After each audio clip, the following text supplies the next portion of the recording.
Assalamualaikum warahmatullahi wabarakatuh. Yang kami hormati Ibu Jitni Husnia Fahrunisa MAK selaku dosen pengampu mata kuliah kewirausahaan dan teman-teman yang berbahagia. Perkenalkan, kami dari kelompok 5 yang beranggotakan 1.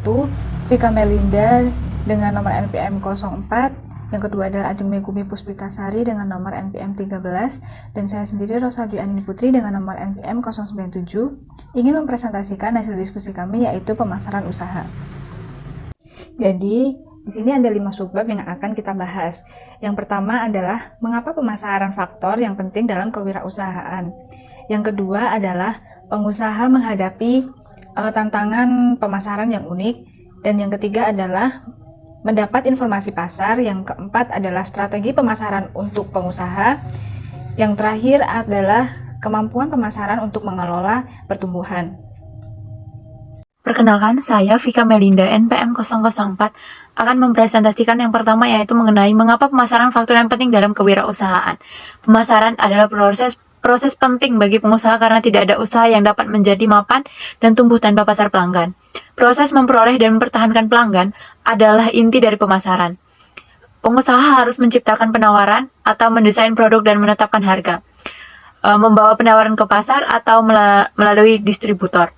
Dan pada saat yang sama, memberitahu pasar tentang penawaran atau komunikasi. Materi yang kedua yaitu pengusaha menghadapi tantangan pasar yang unik. Pemasaran kewirausahaan berbeda dengan pemasaran yang dilakukan oleh perusahaan mapan untuk sejumlah alasan. Salah satu alasan yaitu perusahaan wirausaha biasanya memiliki sumber daya yang terbatas, keuangan, serta manajerial. Sedangkan perusahaan besar dapat menghabiskan ratusan ribu atau bahkan jutaan dalam melakukan riset pemasaran yang ekstensif, pengujian strategis mereka, dan dengan hati-hati merancang kampanye pemasaran. Usaha baru menemukan kreatif dan cara yang lebih murah untuk mengavalidasi ide-ide mereka dan menjangkau pelanggan. Materi yang ketiga yaitu mendapatkan informasi pasar. Seorang wirausaha perlu melakukan penelitian untuk mengidentifikasi dan menilai peluang. Intuisi, pribadi, keahlian, dan gairah hanya dapat membawa Anda sejauh ini. Beberapa penelitian menunjukkan bahwa pra-usaha yang baik analisis pasar dapat mengurangi tingkat kegagalan usaha sebanyak 60%. Tetapi banyak pengusaha cenderung mengabaikan informasi pasar yang negatif karena komitmen yang kuat terhadap ide mereka. Mengidentifikasi riset pemasaran sebagai pengumpulan dan analisis informasi yang dapat diandalkan yang meningkatkan keputusan manajerial. Materi selanjutnya yaitu strategi pemasaran untuk pengusaha, yaitu segmen, penargetan, dan pemosisian. Segmen adalah grup pelanggan yang ditentukan oleh dasar atau karakteristik umum tertentu yang mungkin bersifat demografis, psikografis, atau bisa disebut karakteristik gaya hidup atau perilaku.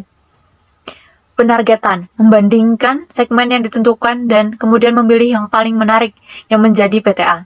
Definisi target pasar sangat penting karena membantu perusahaan Anda strategi memilih pelanggan. Sementara segmentasi dan penargetan profil pelanggan perusahaan, positioning berhubungan pesaing dan persepsi pelanggan tentang produk Anda. Pemosisian biasanya menggambarkan penawaran perusahaan relatif terhadap atribut produk tertentu yang menjadi perhatian pelanggan. Bauran pemasaran. 4 produk, harga, tempat, dan promosi adalah seperangkat alat dapat digunakan perusahaan Anda untuk mencapai tujuan pemasaran. Faktanya, bauran pemasaran sangat mendasar untuk model bisnis perusahaan, bahwa strategi pemasaran sering mengedefinisikan perusahaan atau perusahaan strategi. Strategi produk. Kita dapat membagi strategi produk menjadi produk inti dan produk yang ditambah. Produk inti adalah barang atau jasa esensial, sedangkan produk tambahan adalah seperangkat atribut yang terkait secara peripheral dengannya.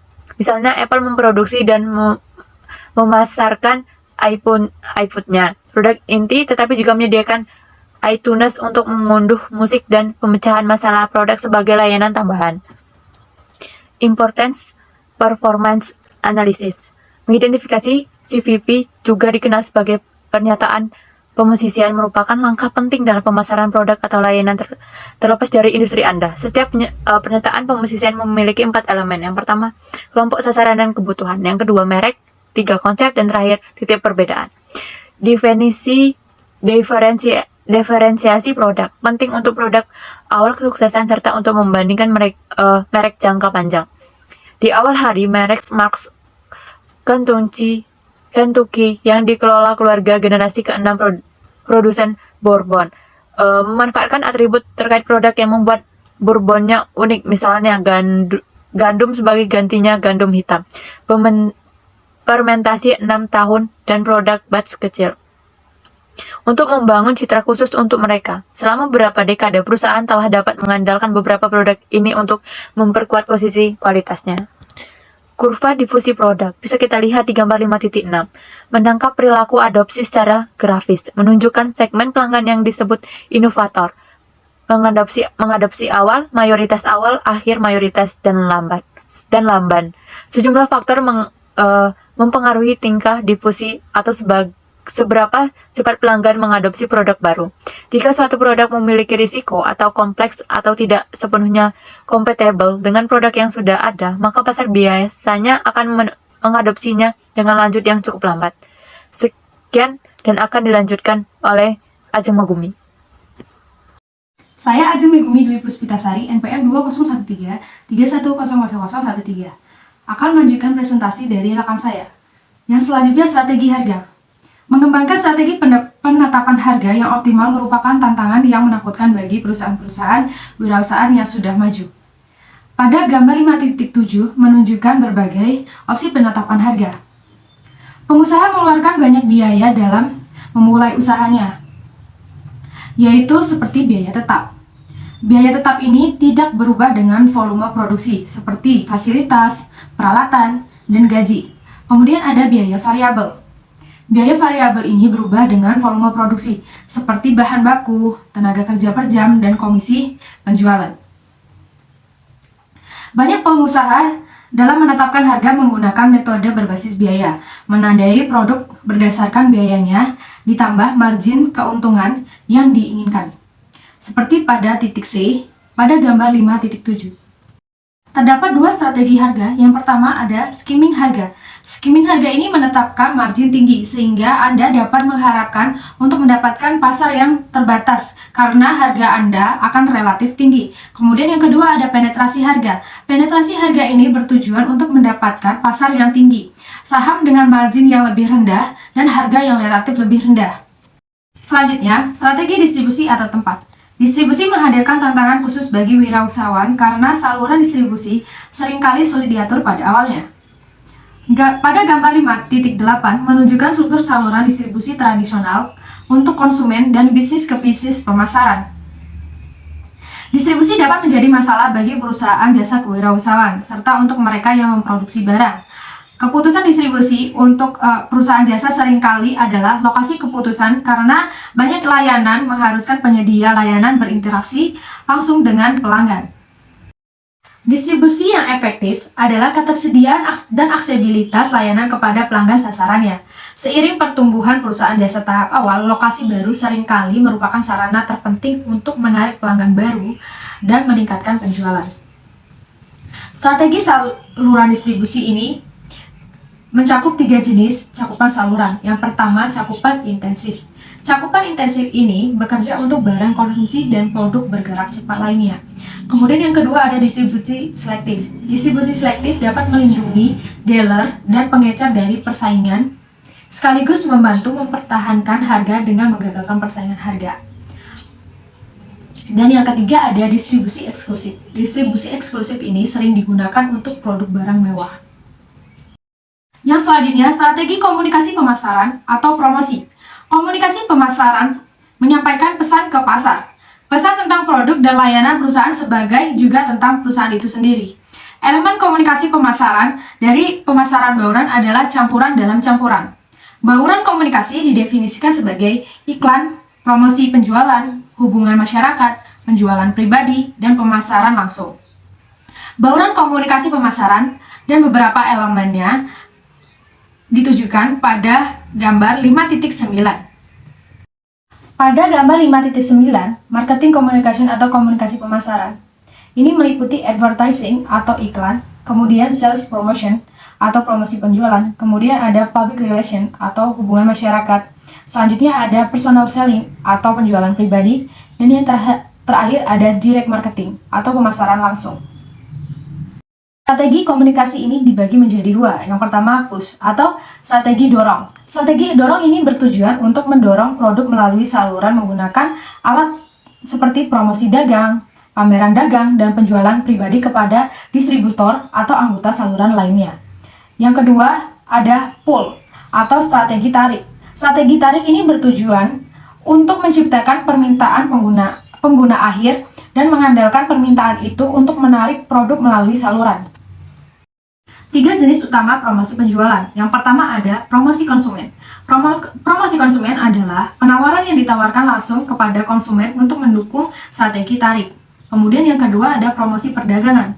Promosi perdagangan ini penawaran yang ditawarkan kepada perdagangan atau perusahaan mitra seperti distributor atau pengecer untuk mendukung strategi dorongan tradisional. Dan yang terakhir ada tenaga penjualan promosi.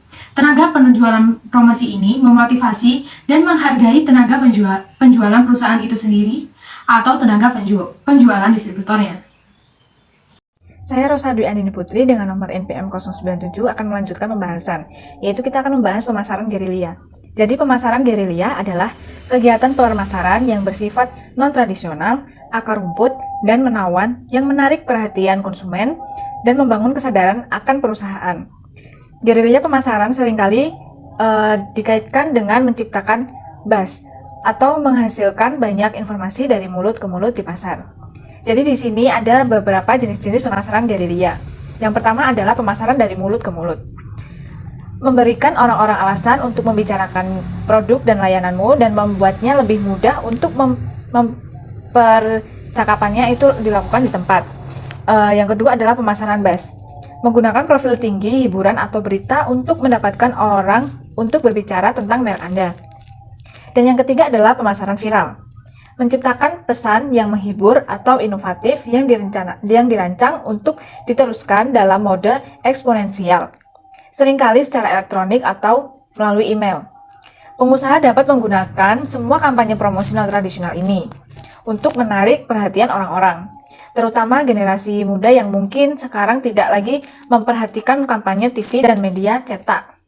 Jadi pemasaran gerilya juga menarik bagi pengusaha karena seringkali mereka bekerja dengan anggaran promosi yang terbatas atau tidak ada dan media tradisional sangat mahal.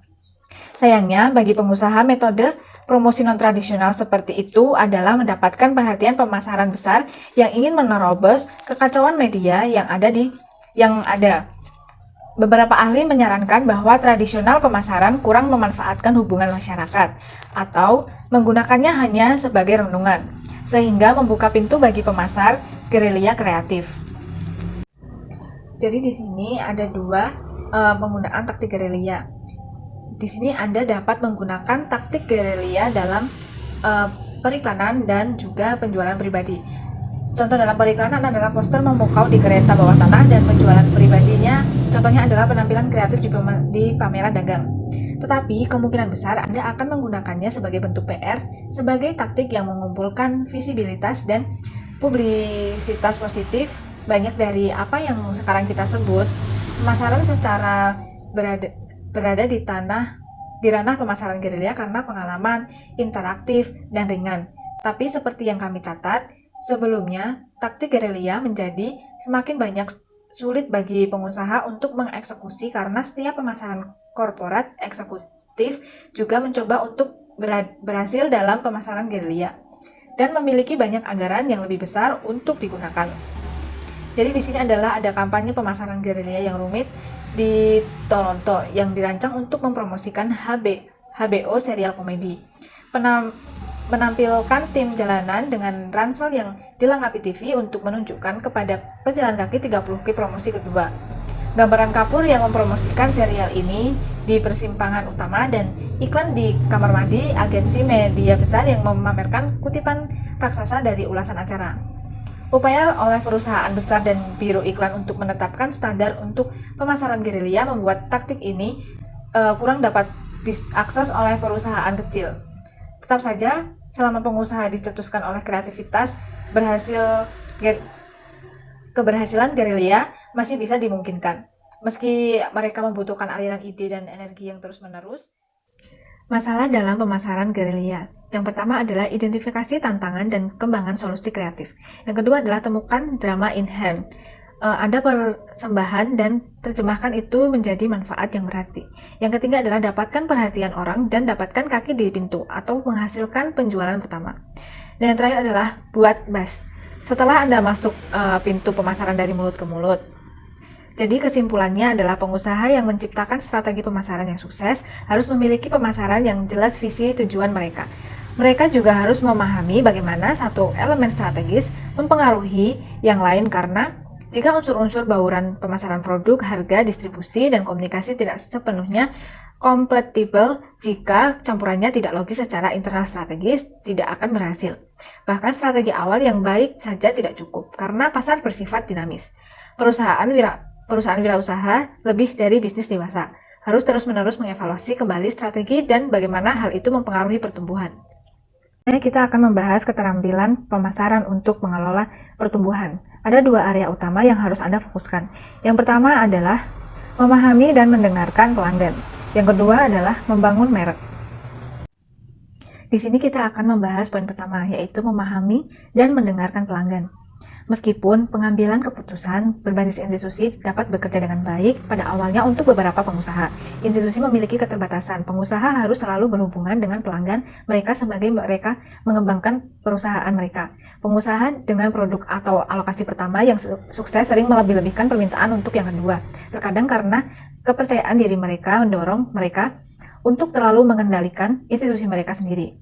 Pengusaha harus memperoleh informasi yang memungkinkan mereka untuk memahami konsumen, perilaku, pembelian, dan harapan pelanggan terkait dengan desain produk, penetapan harga, dan distribusi. Mereka juga membutuhkan informasi tentang cara terbaik untuk berkomunikasi dengan pelanggan dan mempengaruhi tindakan mereka.